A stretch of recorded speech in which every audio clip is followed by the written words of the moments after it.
Well, we really have to behave ourselves now because we have a VITP. That is a very important tourism person. Betty Carver is here. She's the State Tourism Director for West Virginia. Thank you for being here. Well, thank you for inviting me to join you today, Eric. We're delighted to have you here at the Capitol. You know, this is the perfect place, the perfect backdrop to start this conversation about coming to visit this state. I would imagine in your job, you hear all the time, gosh, I had no idea how beautiful it really is. You have to. We hear that every day. We hear that on our 800 number, and we hear that in our welcome centers.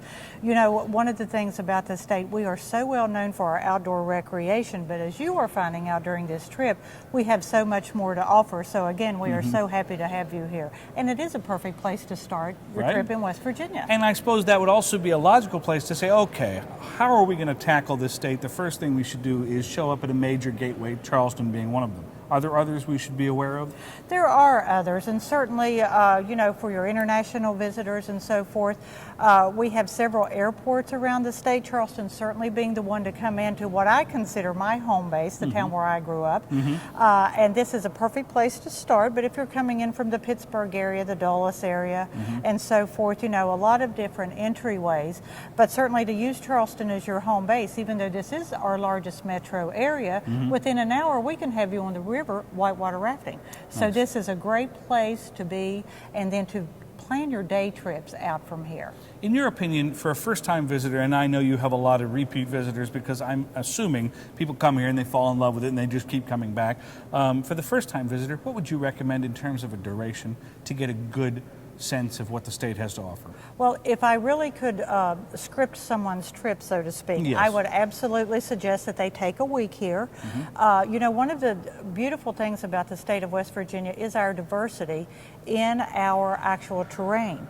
For instance, if you're in the very southern part of the state, traditionally a coal mining area, the coal fields, that would be very different from our northern panhandle, which you know, goes clear to Weirton, where we have Homer Laughlin China that everyone's familiar with. That is further north than Pittsburgh. Our eastern panhandle is an hour away from Washington, D.C. So folks in the D.C. metro area could be at Harper's Ferry National Park, where John Brown certainly, you know, was a catalyst to start the Civil War, within an hour's drive. It's a perfect afternoon or day trip opportunity.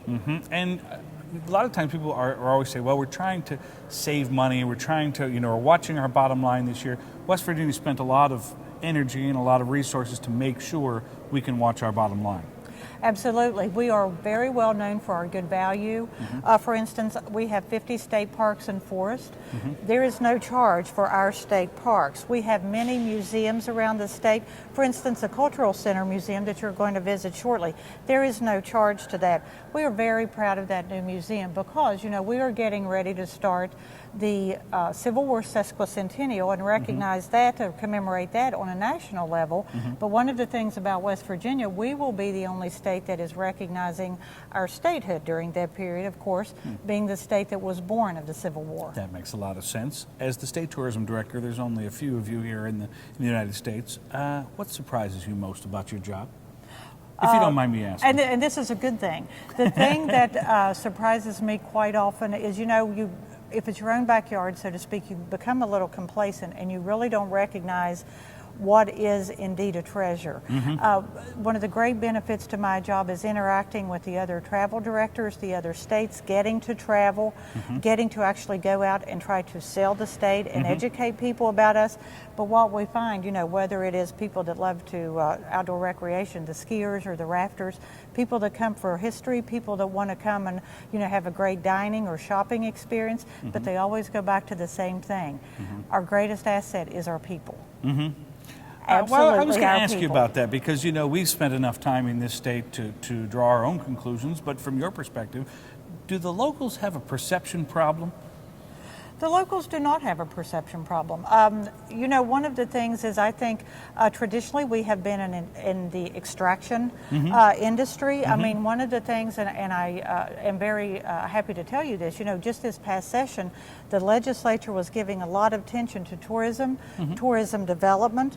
You know, I think people are very traditional here, but that's the great beauty of it, because it is family, it is tradition, it is what you have become accustomed to and what you love. And people more and more are welcoming the opportunity to share those great traditions with our other folks that want to come in and visit.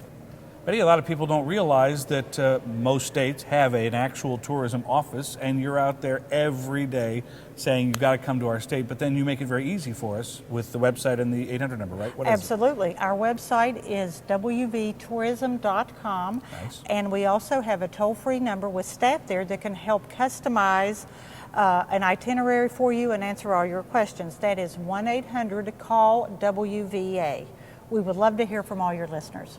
Well, I'm glad you said that, because every person that we've spoken to, not in the tourism business, is very welcoming of visitors. We've been welcomed with open arms, without the cameras, and you can't fake that, and you certainly can't train a population to do that. So maybe it's something in the water. What do you think? It is something in the water. I'll give you a glass when we're finished. All right, fine. We'll have a glass of water together. Thank you, Betty, for doing this. Well, thank you so much. Very nice to meet you in person finally. Great. All right, we'll be back right after this. Stay with us.